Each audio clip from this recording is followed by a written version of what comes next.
Like and subscribe to my channel and click the bell icon to get new video updates.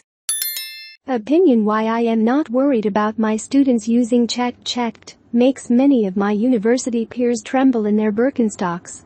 This artificial intelligence tool excels at grammatically correct and even insightful essays, exactly what we hope our students to do. How good is it really? A friend asked Chat to make a writing an essay on multiple realization. This is an important topic in the course I teach on the philosophy of mind, and has to do with the possibility that the mind could be constructed in a different way than our own brain. Was shorter than the word count, but I would have given it a 1. Apparently Chat is good enough to write a high school thesis on a subject that barely mainstream universities treat the threat as worse than an epidemic or even a budget cut. The most obvious reaction, and I suspect many professors will pursue it, is that by default to replace the 5-page homework assignment with an on-site exam. Others expect to proceed with the papers, but have suggested that the topics assigned should be revised to focus on lesser-known work or ideas that a chatbot might not know all that much about. End-up expects its employees to have a solid background in philosophy of thought.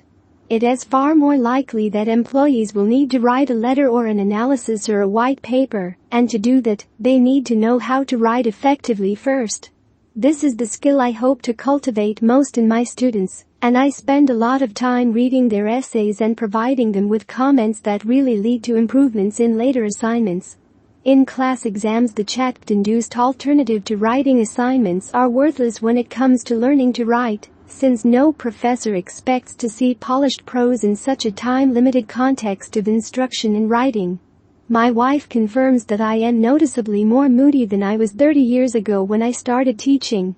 Everything seems worse now than it did then. Traffic, TV news, macaroni and cheese. But I don't think the deterioration in writing quality I am seeing is a result of age-tinted glasses. But what about the scammers, the students who have a chatbot written for them? I say, who cares?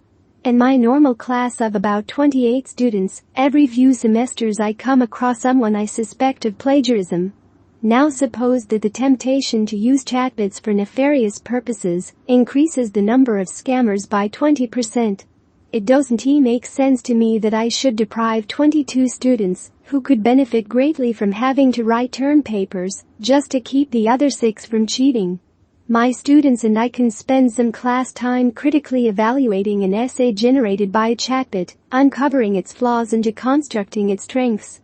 This exercise would bring some rewards. First, analytical writing, like any skill, benefits from seeing examples of what works and what doesn't.